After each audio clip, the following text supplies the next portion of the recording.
Maranata e Maranatá tem uma tradução diferente, né? Um é vem Senhor Jesus, o outro é o Senhor Jesus vem. É a mesma palavra, mas pronunciada diferente, tem significado diferente. Muito bem, o tema que foi dado para a gente refletir agora é este, né? Quando vier o Filho do Homem, acaso achará fé sobre a terra? É Jesus que pergunta, né? Está lá no Evangelho de São Lucas, capítulo 18, versículo 8. Jesus disse essa frase depois que ele contou aquela parábola. A parábola daquele juiz iníquo, não é? Que uma viúva ficava atormentando ele para ele resolver um problema jurídico dela. E o juiz não estava nem aí, era um juiz mau, iníquo, né? Mas de tanta aquela viúva atormentar, o juiz disse: olha, eu sou juiz, não tenho medo de Deus, não tenho medo de ninguém, mas eu vou atender essa mulher aí, porque senão é capaz dessa mulher bater em mim. E o juiz foi e atendeu. Quer dizer, ele que não tinha medo de Deus, não tinha medo de ninguém. Mas por quê? Porque aquela mulher insistiu. É isso que Jesus quis mostrar. Essa mulher teve fé que ela ia conseguir aquilo, né, que ela queria. Insistiu e ficou ali até o fim. Jesus quer mostrar essa característica de quem tem fé. Quem tem fé não desiste. Mas aí ele pergunta: mas será que quando o Filho do Homem, né, vier, ele acaso achará fé sobre a terra? Será que ainda vai achar gente que acredita desse jeito?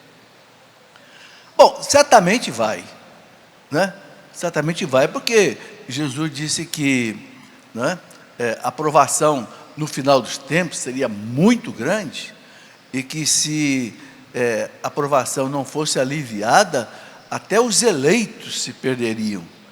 Mas então os eleitos não vão se perder. Então vai ter gente que vai ter fé, sim. Mas o que Jesus quer mostrar é que não vai ser muita gente, né? Bom, então o que nós queremos destacar dessa colocação, desse tema da palavra? Duas coisas: a fé e, consequentemente, a oração. São os dois temas que eu quero desdobrar aqui. Por quê? Porque Santo Agostinho, ele tem uma frase que ele diz assim: a fé faz brotar a oração. Enquanto brota, alcança a firmeza da fé. Ou seja, a fé fortalece a oração e a oração fortalece a fé. Então as duas coisas estão ligadas, a fé e a oração. Então, vamos meditar um pouco sobre isso, né?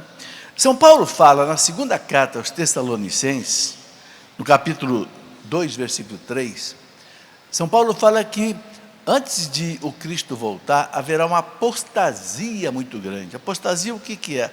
A perda da fé. Ele fala assim, ó, vou ler, 2 Tessalonicenses, capítulo 2, versículo 3. Ninguém de modo algum vos engane, porque primeiro deve vir a apostasia. Quer dizer, antes do Cristo voltar, primeiro vai haver apostasia. E deve manifestar-se o homem da iniquidade, o homem do mal, né, que São Paulo chama também de anticristo. O filho da perdição, o adversário, aquele que se levanta contra tudo o que é divino e sagrado. Então, antes do Cristo voltar, haverá realmente aí esse homem da iniquidade, que ele se volta contra tudo que é de Deus e tudo que é sagrado. E é engraçado que a gente já está vendo algumas coisas, alguns sinais disso, né? É impressionante, né? Esse dia eu estava vendo uma notícia ali na Inglaterra, um senhor em silêncio, sozinho, rezando diante de uma clínica abortiva. Ele foi preso por causa disso, porque ele estava rezando em silêncio, ele não estava nem falando nada. Mas porque ele estava rezando para que não houvesse aborto ali, ele foi preso. Essa semana, eu vi uma notícia de que a comunidade europeia, a União Europeia, proibiu colocar presépios em praça pública, porque ofende a fé dos outros. Aí os sinais do homem da iniquidade. Gente, o que uma criança num presépio pode amedrontar alguém? O que uma mulher que é santa e um homem que é santo pode amedrontar alguém? O que meia dúzia de pastores pobres, o povo mais pobre de Israel, pode amedrontar alguém? O que esses reis magos que vieram lá do deserto, guiados pela estrela da fé, pode amedrontar alguém? Então, há realmente uma ação diabólica por trás, que age no homem da iniquidade, que quer destruir tudo aquilo que é sagrado. E o que mais dói no coração da gente é que está acontecendo aqui no nosso ocidente cristão, aqui na nossa América cristã. A primeira coisa que foi celebrada aqui na nossa América aqui foi a missa, no dia 26 de abril de 1500. É muito triste. A gente vê que o berço católico da América, o berço catolicíssimo da Europa, hoje está sendo, né, profanado. Essa é a palavra. É impressionante. Já não estou falando nem lá do Oriente muçulmano, né, que mata os cristãos e crucifica cristãos e queima cristãos. Estou falando aqui do nosso Ocidente. Então, isso que São Paulo fala aqui, né, primeiro deve vir a apostasia, e deve manifestar-se o homem da iniquidade, né? Então, eu estou colocando isso por quê? Porque na missa de hoje, na leitura da missa de hoje, do Evangelho, né, Jesus fala assim, cuidado, ele está falando do final dos tempos, né? No final do ano litúrgico, a igreja coloca essas leituras que se referem à volta de Cristo, né? Então Jesus fala, cuidado para os corações de vocês não ficarem pesados. É o capítulo 21 de São Lucas. Ficarem pesados por causa da gula, ficarem pesados por causa da bebedeira, por causa das preocupações da vida. Aí Jesus fala assim, orem, rezem continuamente, para que vocês fiquem de pé diante do Filho do Homem, quando Ele voltar. Eu não sei se vocês entendem por que Jesus se intitula o Filho do Homem, porque essa expressão Filho do Homem, no tempo dos profetas, era usado para o Messias que vinha chegar. Então, quando Jesus se intitula Ele, o Filho do Homem, Ele está dizendo, eu sou o Messias, que os profetas anunciaram, né? Por isso que Ele usa muito essa expressão, o Filho do Homem. Então Jesus diz, orem continuamente, para que vocês estejam de pé, quando o Filho do Homem chegar, né? Ou seja, vocês estejam em vigilância e em oração. Então, gente, o fundamental é isso, né? A gente viver. Agora, Jesus pergunta se Ele vai encontrar ainda a fé quando Ele voltar. Eu queria pegar aqui uma passagem da carta de São Paulo, a mesma carta aos Tessalonicenses, no capítulo 2, versículo 9. Isso aqui me fala muito, muito forte. Segunda carta de São Paulo aos Tessalonicenses, capítulo 2, versículo 9. São Paulo está falando aqui, como é que vai ser esse fim, essa provação terrível que a igreja vai passar antes do Cristo voltar. E vai ser uma provação que vai afetar o quê? Vai afetar a nossa fé. O catecismo da igreja, quando fala disso, lá no parágrafo 675, o catecismo da igreja fala assim, que a última provação da igreja vai ser a pior de todas, não é? Vai ser uma impostura do anticristo, que vai trazer uma aparente solução de todos os problemas, à custa da apostasia. O que o catecismo está dizendo? Ele está dizendo o seguinte, vai surgir um poder, um sistema, que vai dizer assim, olha, nós vamos dar tudo para vocês, vocês vão ter médico para todo mundo, vai ter comida para todo mundo, vai ter saúde para todo mundo, vai ter tudo de maravilhoso, vai ter paz para todo mundo, vai haver um governo mundial, só que tem uma coisa, você tem que abrir mão da sua fé, é a apostasia. Esta, meus irmãos, vai ser a grande provação que a igreja vai passar, e nós não sabemos quando vai passar, ou se até já começou. O preço de você, porque o catecismo fala, esse anticristo, pode ser uma pessoa, pode ser um sistema, alguém que governe um sistema, não é? Não importa, é um poder, que vai trazer uma solução aparente dos problemas, não é uma solução real, mas é uma solução aparente, que vai enganar muitos. E aí o que vai acontecer? Quem não for forte na fé, vai ser levado. Aqui que eu queria ler, essa segunda carta de São Paulo aos Tessalonicenses, capítulo 2, versículo 9. São Paulo diz assim,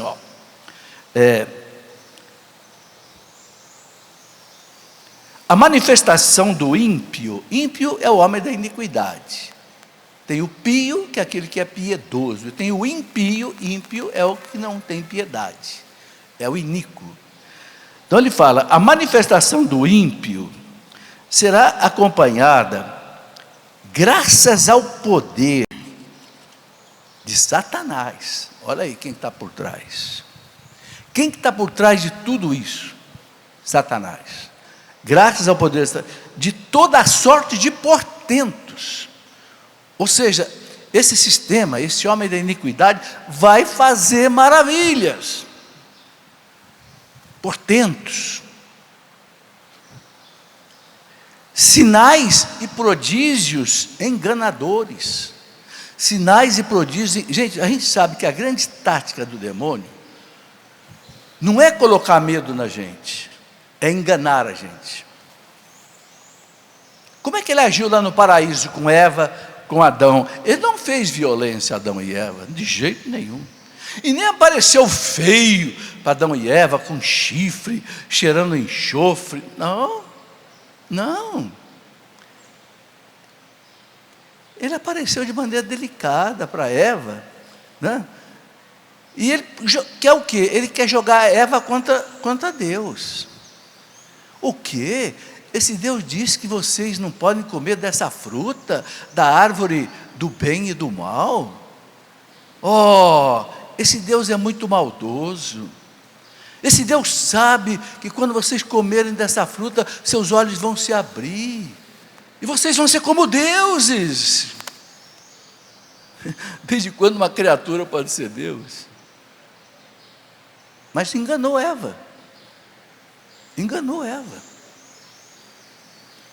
A tática do demônio é enganar. Ele engana o jovem que vai para a droga. Ele não deixa o jovem ver que a droga vai matá-lo. Ele faz o jovem ver só o prazer momentâneo que a droga vai lhe dar.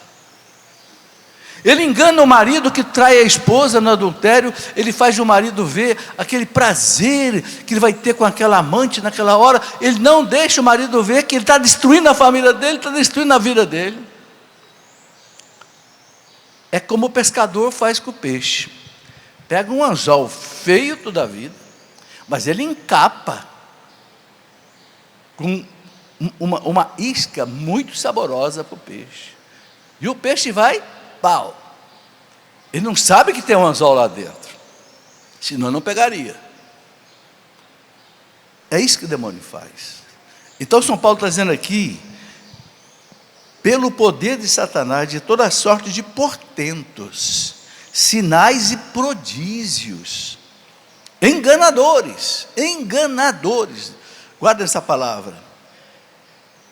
Ele usará de todas as seduções do mal. Veja, sedução, gente. O demônio ganha pela cantada, o demônio ganha pela sedução. Vai lá, pega aquele dinheiro que não é seu. Você já pensou com aquele dinheiro ali da corrupção? Você vai comprar uma casa na praia, você vai viajar para a Europa, você vai ter um carro novo. É a sedução. E o sujeito esquece que ele está pecando contra Deus, está pecando contra ele mesmo, está pecando contra todo mundo. Cuidado, gente. Quem é que enxerga essa sedução do demônio? Quem? Quem tem os olhos do Espírito Santo. Quem não tem os olhos do Espírito Santo não enxerga. Se deixa levar. Aí está a importância da oração. A oração vai abrir seus olhos para esses prodígios e sinais enganadores e não vai deixar você aceitar isso. Mas vamos continuar mais um pouquinho aqui, né? Ele usará de todas as seduções do mal com aqueles que se perdem. Agora presta atenção, por não terem cultivado o amor à verdade que os teria podido salvar. Preste muita atenção no que São Paulo está dizendo. Vou repetir. Ele diz assim: ele usará de todas as seduções do mal com aqueles que se perdem. Se perdem por quê? Presta atenção nisso. Se perdem por não terem cultivado o amor à verdade que os teria podido salvar. Então o que vai nos salvar, gente, no meio dessa aprovação toda? A verdade. Por isso que o demônio hoje age terrivelmente contra a verdade. O relativismo religioso, o relativismo moral, o que é isso? Não existe a verdade. Você faz a sua, eu faço a minha, e está tudo bem. Você aceita o aborto, eu não aceito o aborto, está tudo bem. Você aceita casamento de pessoas do mesmo sexo, eu não aceito, está tudo bem. Não existe mais a verdade. Como dizia o rei Luís XIV da França, l'état c'est moi. O Estado sou eu, Deus sou eu. Eu faço a verdade, eu faço a minha moral, eu faço a minha fé, eu faço a minha religião. Ninguém enxergou isso tão bem como o Papa Bento XVI. Bento XVI teve os olhos do Espírito Santo quando ele foi celebrar a missa para eleger o Papa que acabou sendo ele eleito. A missa elegendo o pontífice, na missa para eleger o pontífice, ele fez esse discurso: o que a igreja precisa abrir os olhos a partir daqui é sobre essa questão do relativismo religioso, que penetrou na igreja, e penetrou feio na igreja. O Papa João Paulo II, quando escreveu aquelas duas encíclicas, Evangelho da Vida e Veritatis Splendor, o esplendor da verdade, João Paulo II falou: esta mentira entrou nos seminários da igreja. Seminaristas e padres estão sendo formados de maneira deformada. Está na encíclica do Papa João Paulo II. É a sedução do demônio, é a sutileza do demônio. Por isso que você vê hoje padres, às vezes, né, aceitando coisas que não pode aceitar, que está radicalmente contra a fé católica no catecismo da Igreja Católica. Então, eu quero chamar a atenção aqui para esse aspecto da verdade. São Paulo diz: quem é que vai se perder? Aqueles que não deram crédito à verdade que os teria podido salvar. Gente, o catecismo da igreja, no parágrafo 851, diz assim: a salvação está na verdade. O que equivale a dizer que a perdição está na mentira. O mundo está dividido em duas partes: aqueles que acreditam na verdade do Espírito Santo, que Jesus chamou do Espírito da verdade.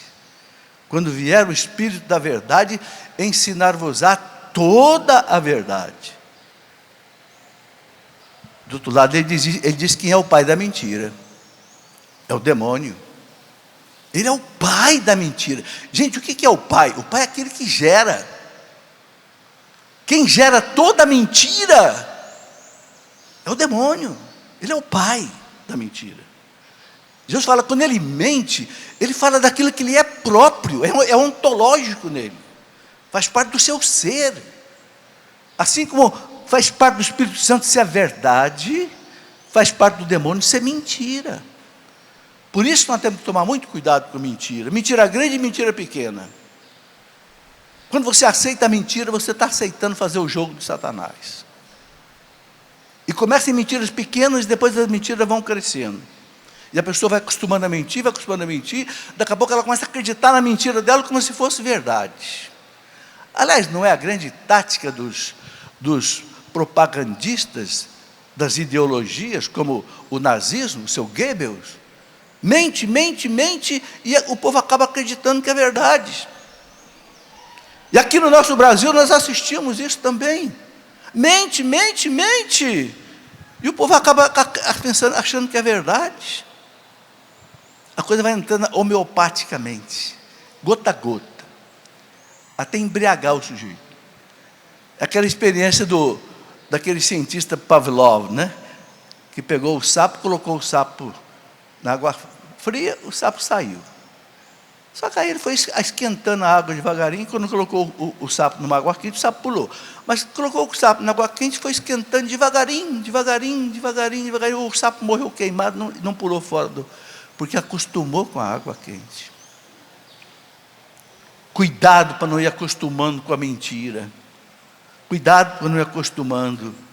São Paulo fala lá na carta aos Romanos, capítulo 12, versículo 2: não vos conformeis com este mundo. Por quê? Porque São João fala que o mundo jaz no maligno. Primeira carta de São João, capítulo 5, versículo 4, São João diz assim: o mundo jaz quer dizer o quê? Dorme, descansa, abraça. O mundo jaz no maligno. Que mundo é esse? É o mundo mau. O mundo que não quer saber de Deus. O mundo das ideologias perversas. Esse mundo jaz no maligno. E esse mundo quer que a igreja aceite as coisas dele. Quer modificar o evangelho. Cuidado. O evangelho é perene. O evangelho não muda. Porque as coisas perfeitas não mudam, gente. O que muda é aquilo que é imperfeito. A verdade não muda. Quantas vezes eu ensinei eu fui professor de física e matemática, mais de 40. Quantas vezes eu expliquei para os alunos o princípio do empuxo? Empuxo é aquela força que você salta um balão, faz o balão subir, ou então faz um navio não afundar. O empuxo é uma lei que diz assim que, quando você mergulha um corpo no fluido, o fluido gera uma força de baixo para cima, igual ao peso do fluido deslocado pelo corpo. Isso chama-se princípio de Arquimedes. Quando é que esse princípio foi enunciado? 200 e tantos anos antes de Cristo. Ou seja, há mais de 2000 anos. E esse princípio continua sendo ensinado em todas as universidades do mundo. Por quê? Porque é verdade, e a verdade não muda. Vocês estudaram o teorema lá do triângulo retângulo, né? De Pitágoras. O quadrado da hipotenusa é igual ao soma dos quadrados dos catetos, A2 igual a B2 mais C2, lembra disso? Quem que anunciou isso? Pitágoras. Quando? 400 anos antes de Cristo. E por que esse troço não muda? Porque é verdade. Vocês entenderam? Mas as ideologias não respeitam mais a verdade. Antigamente era homem, se você nascesse com os cromossomos XY, o 23 ali, né, o par 23, e você nascia mulher, se você tivesse o XX. Hoje não, acabou. Hoje a biologia não vale mais para definir quem é homem, quem é mulher. Acabou. Hoje não é mais sexo, é gênero. Então diz que nos Estados Unidos tem mais de 50 tipos de gênero. Ou seja, a perversidade da sedução do demônio, ele vai gerando essas coisas que não respeitam a lógica, não respeitam a ciência, não respeitam o bom senso. E tem uma coisa, vai se implantando sorrateiramente. Muitas vezes pela violência, muitas vezes pela mídia, muitas vezes pelos bancos das escolas, vai penetrando, devagarzinho, até ir fazendo a cabeça do povo. É o que São Paulo diz aqui, né? É muito importante isso. A verdade os poderia salvar. Gente, onde é que está essa verdade? Quem é que disse, eu sou a verdade? Foi Ele. A verdade é Jesus Cristo. Só a verdade pode nos salvar. E agora, gente, nós temos uma tábua de salvação, que o grande São João Paulo II deixou na nossa mão. O Catecismo da Igreja Católica.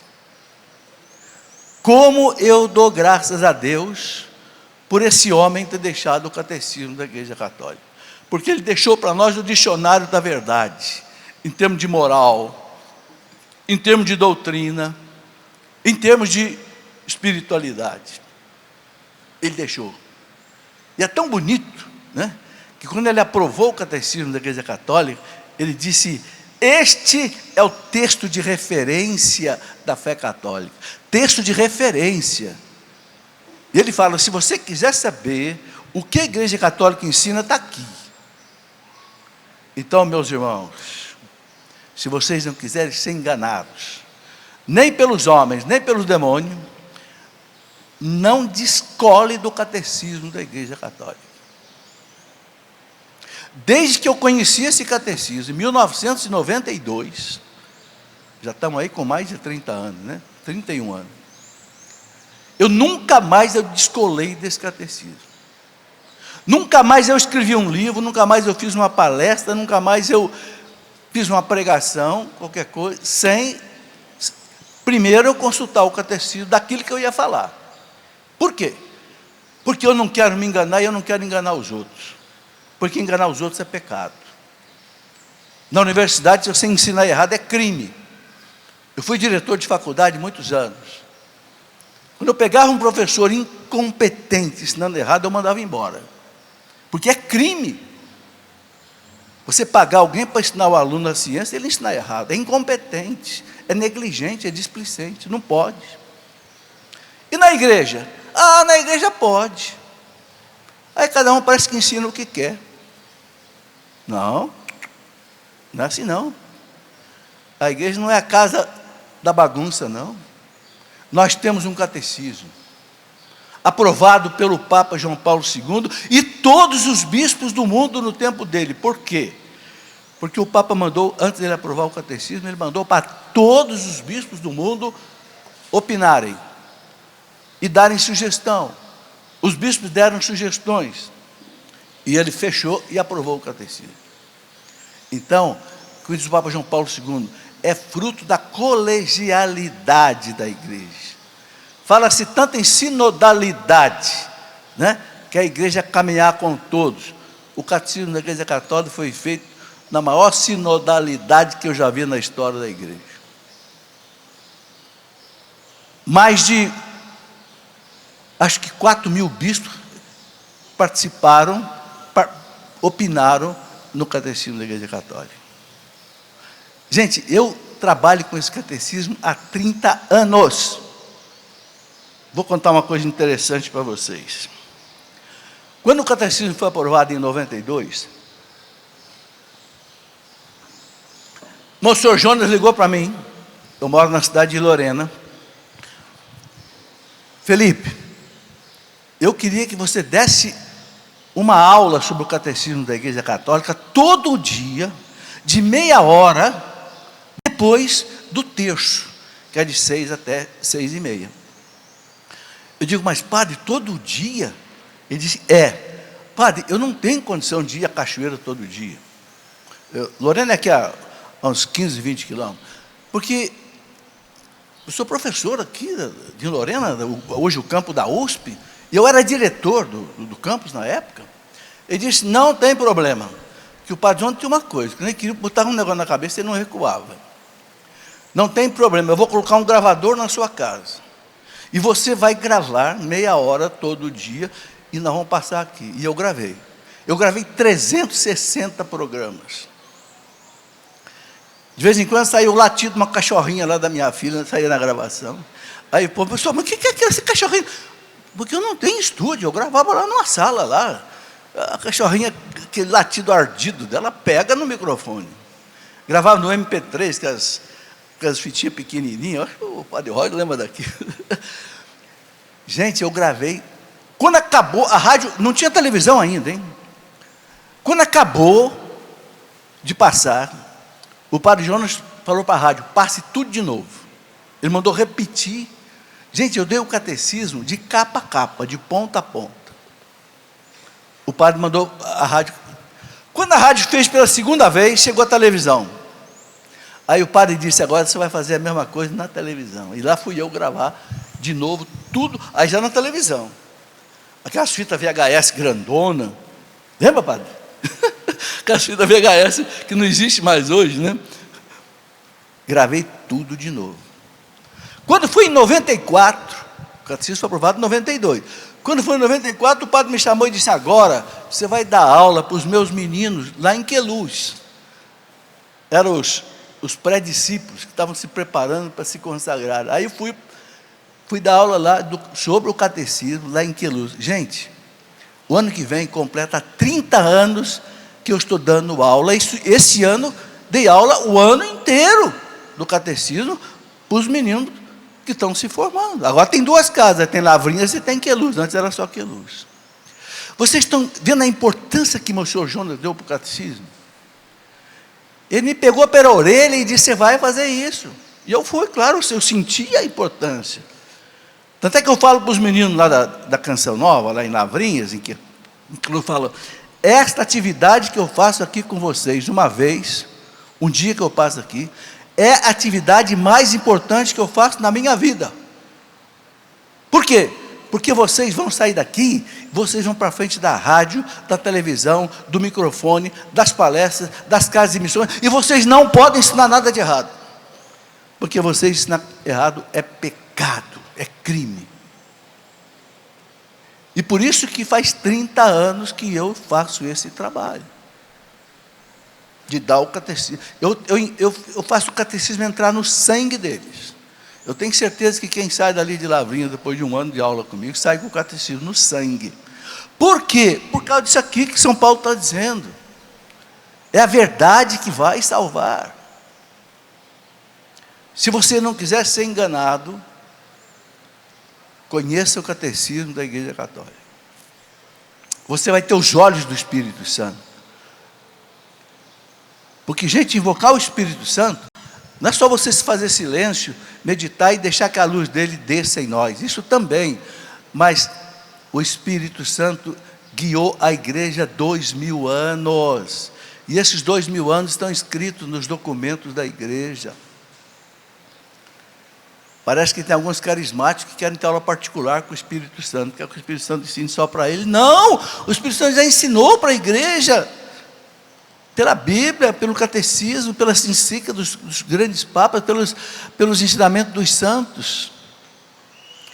Isto é muito importante. Bom, então, esse é um ponto-chave dessa questão que Jesus colocou. Quando vier o Filho do Homem, ele achará fé sobre a terra? Essa fé vai depender da verdade. Quem não perseverar nessa verdade, não vai perseverar na fé.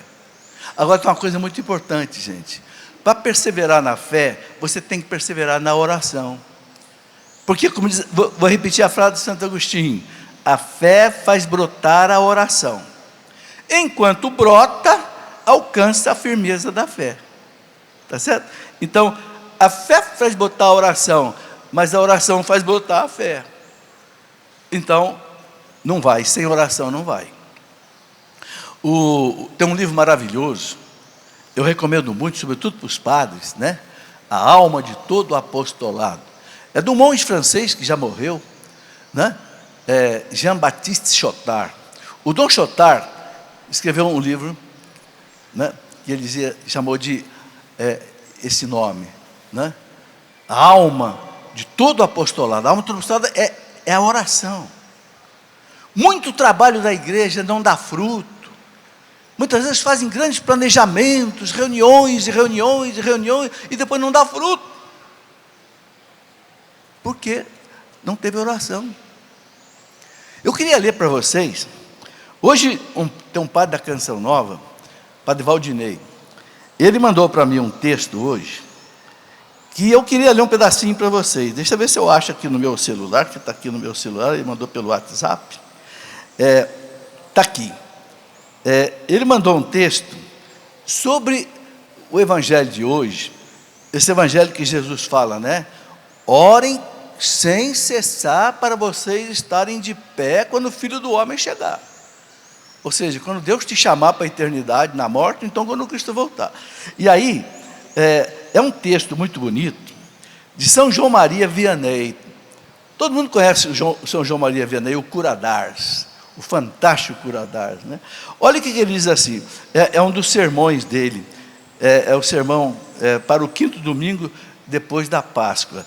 O título é Perseverar na Oração. Ele diz assim: para vos mostrar, meus irmãos, o poder da oração e as graças que ela vos traz do céu, as graças que a oração traz do céu, dir-vos-ei que foi só através da oração que todos os justos tiveram a dita de perseverar. Só através da oração que os justos quer dizer os santos, perseveraram. Sem oração a pessoa não persevera, desiste, abandona a fé, cai na apostasia, cai no pecado.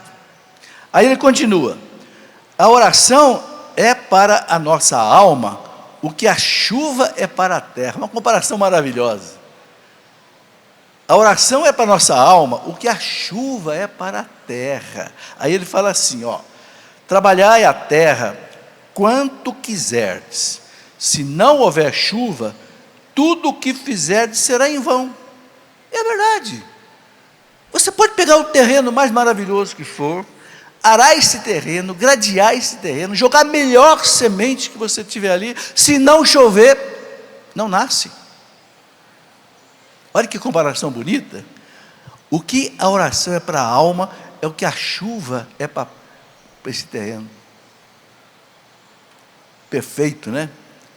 Por isso que Jesus diz: sem mim nada podeis fazer.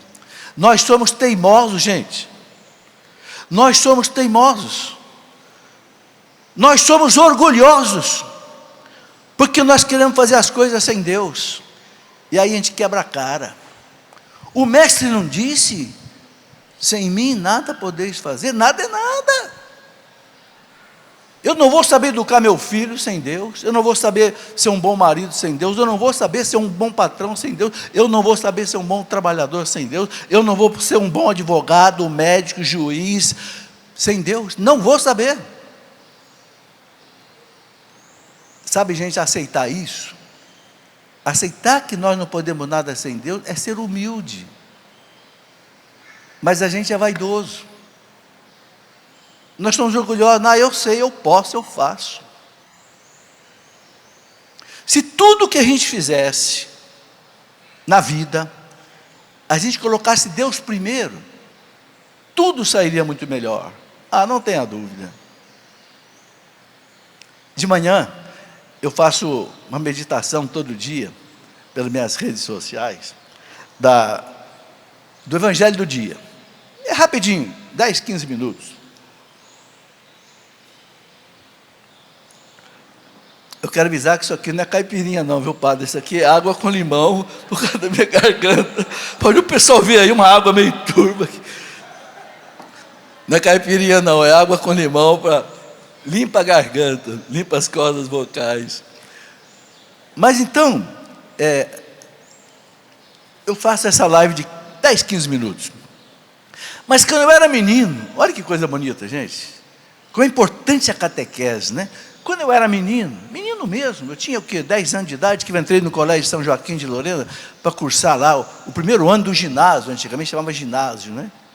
Hoje eu acho que é 5ª série, 6ª série, por aí. E os padres, era o colégio salesiano, de Dom Bosco, rezavam uma oração da manhã, antes da gente entrar para a aula.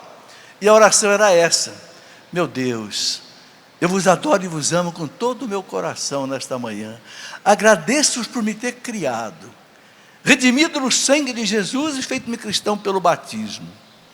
Ofereço-vos, e agradeço, né, por ter me conservado nesta noite. Ofereço-vos todas as minhas ações, pensamentos, palavras, atos, sofrimentos e alegria nesse dia de hoje. Que tudo seja conforme a vossa santa vontade para a vossa maior glória. Esteja a vossa graça comigo e com todos os meus caros, assim seja. Nunca mais eu esqueci essa oração. E eu rezo ela todo dia com meus ouvintes. Ou seja, entregando o dia a Deus. Senhor, tudo que eu fizer, por pensamentos, por palavras, por atos, por sofrimento, seja para a vossa maior glória, seja conduzido pelo Senhor. Gente, a vida muda de sentido, a vida torna-se sagrada. É muito interessante isso. Bom, então, continuando aqui, São João Maria Vianney, interrompi São João Maria Vianney, desculpe.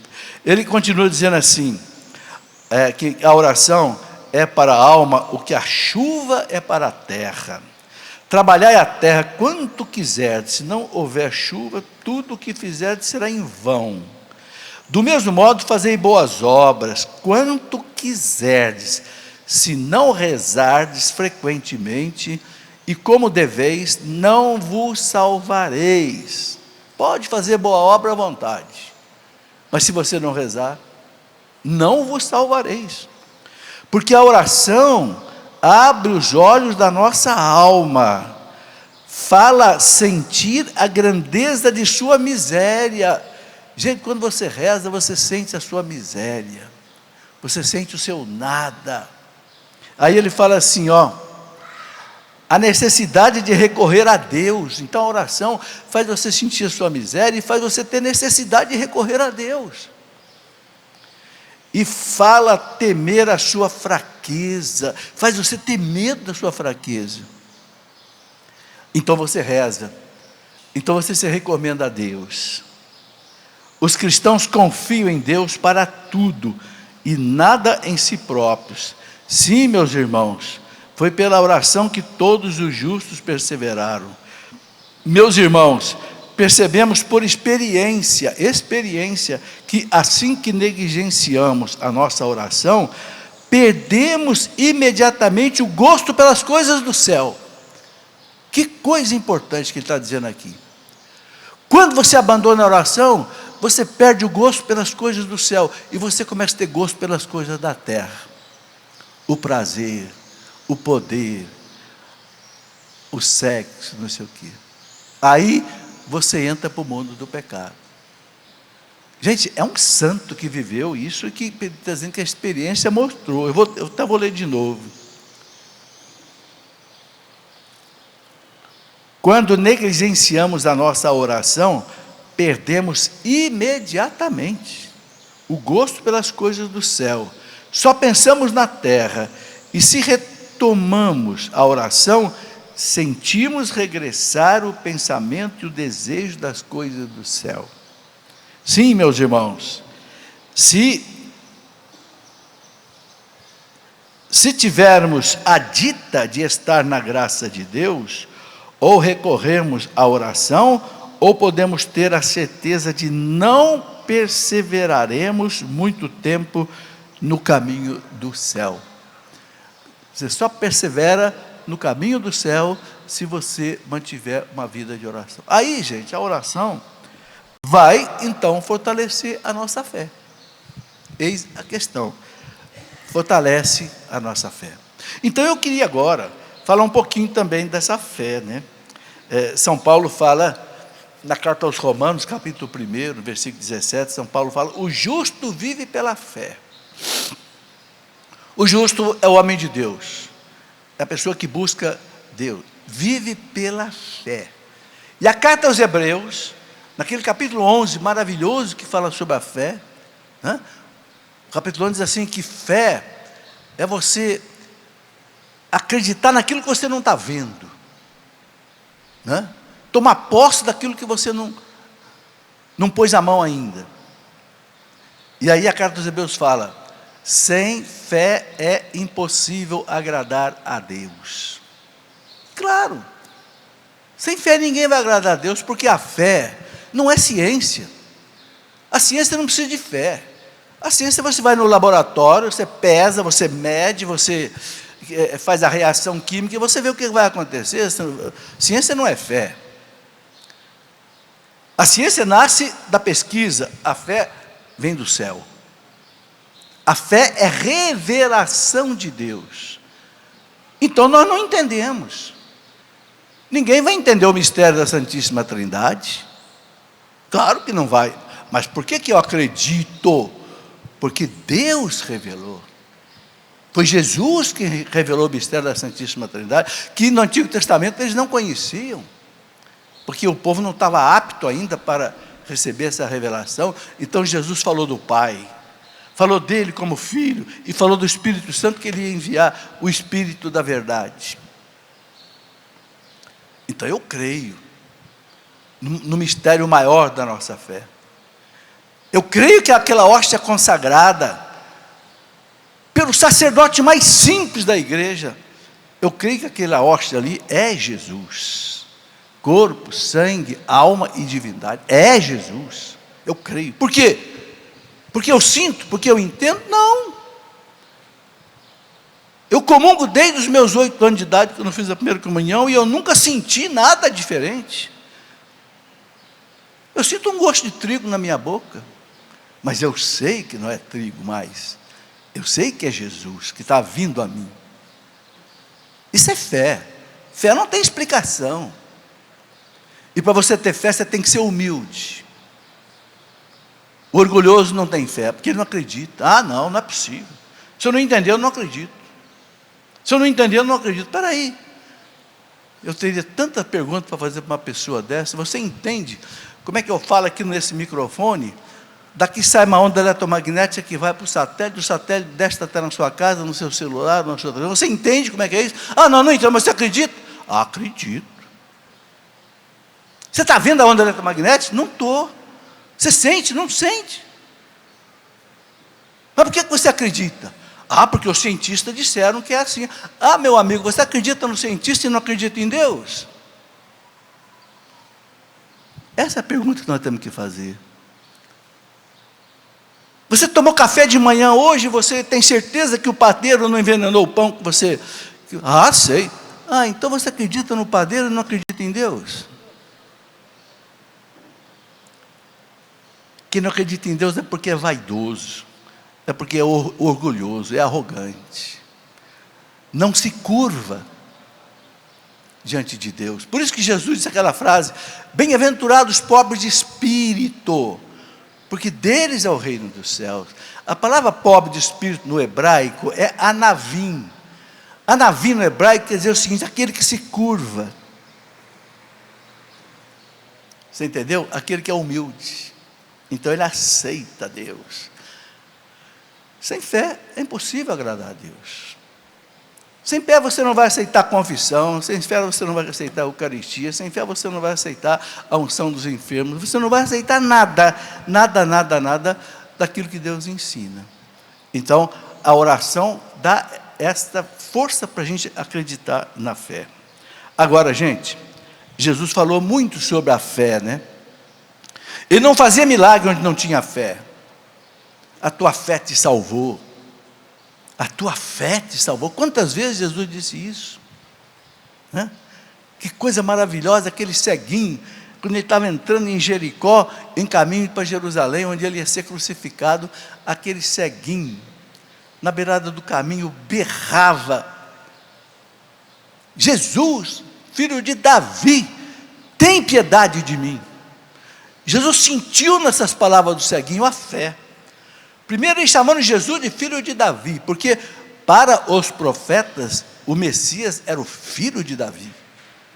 Davi era assim como que um símbolo do Messias. Por quê? Porque Davi foi o único rei de Israel que conseguiu congregar todas as tribos de Israel. Então ele é uma imagem de Jesus Cristo.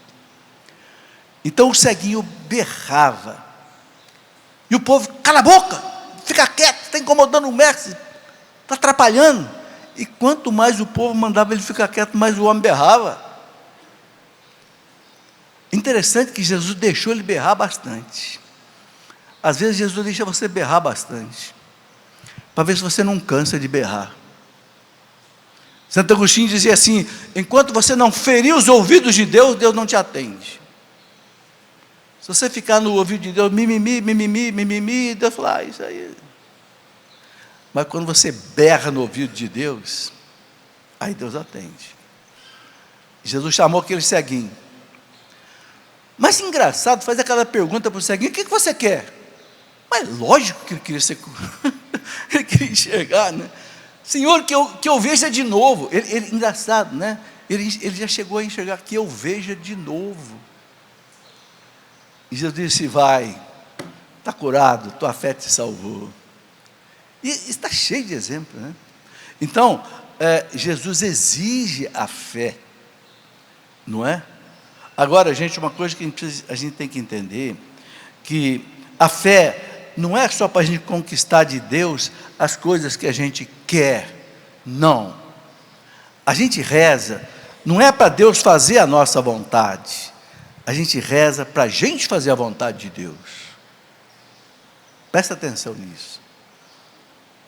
Eu não posso ser um mercenário que eu vou no bolso de Deus. Eu faço de Deus um pronto-socorro, eu faço de Deus uma farmácia, ou um supermercado, onde eu vou lá, Senhor, me dá isso, me dá aquilo, me dá aquilo, me dá aquilo. Claro que a gente pode pedir. Jesus, pão nosso de cada dia nos dai hoje. Vamos pedir, sim. Não é?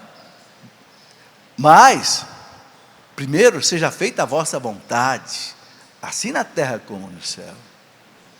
Então, a oração, em primeiro lugar, é para a gente fazer a vontade de Deus, porque fazer a vontade de Deus é se santificar. O caminho mais forte da santidade é fazer a vontade de Deus.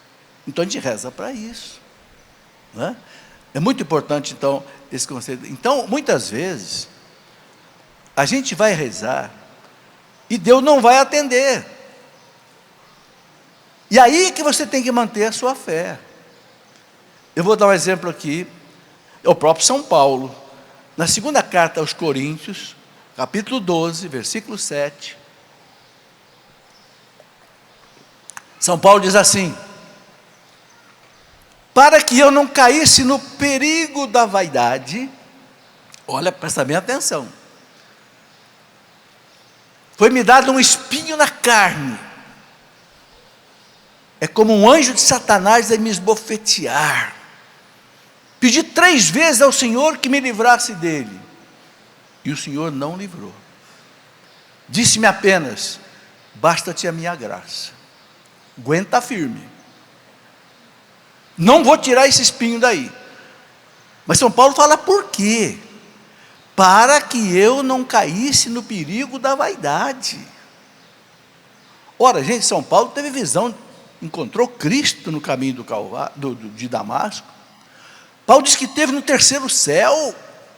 Ele não podia ficar orgulhoso, vaidoso, arrogante, prepotente. Então Deus,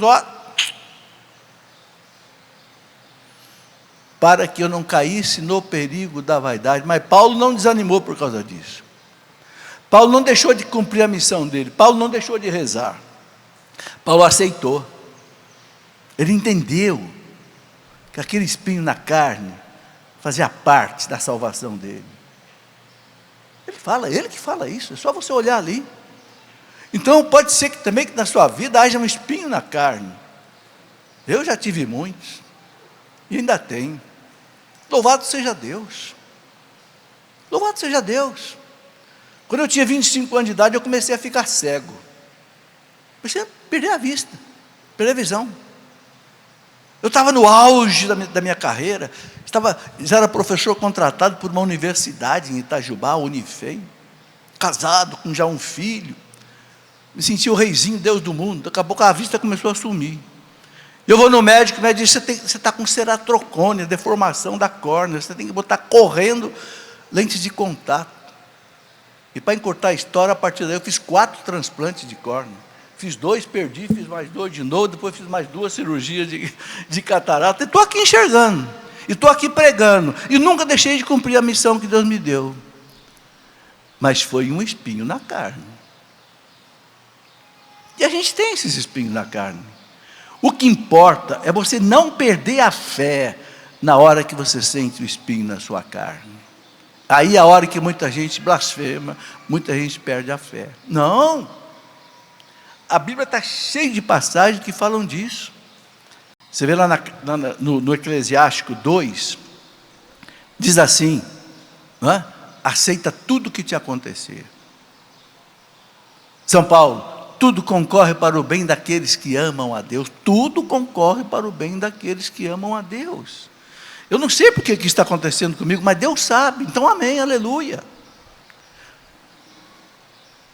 Eu acho que a maior manifestação de fé, sabe qual é? É quando você está sofrendo e você dizer, bendito seja Deus. Aí é difícil. Mas eu vou dizer bendito seja Deus porque eu estou sofrendo? Eu vou dizer bendito seja Deus porque minha esposa morreu há 10 anos atrás? Não, eu não vou dizer bendito seja Deus, não vou louvar a Deus pelo mal em si. Eu vou louvar a Deus pelo bem que Deus vai tirar desse mal. Vocês entenderam? O sentido do louvor, mesmo na hora do espinho da carne. Santo Afonso de Ligório, doutor da igreja, fundador dos redentoristas, né? Santo Afonso de Ligório, naquele livro dele, A Prática do Amor a Jesus Cristo, Santo Afonso diz que vale mais um bendito seja Deus na hora da dor, do que 1000 atos de louvor a Deus quando tudo está bem. É fácil louvar a Deus quando tudo está bem. É uma delícia louvar a Deus quando a gente está com saúde. Mas louvar a Deus quando você sente o espinho na carne e dizer, Senhor, eu acredito que o Senhor está no comando, e eu acredito que o Senhor daqui vai tirar algo de bom. Isto é fé. Isto é fé. Mas para você ter essa fé, você tem que rezar. Se você não rezar, você não vai ter essa fé. Por isso Santo Agostinho, por isso que eu comecei com essa frase de Santo Agostinho, eu quero terminar com essa frase de Santo Agostinho. A fé faz brotar a oração. E a oração, enquanto brota, alcança a firmeza da fé.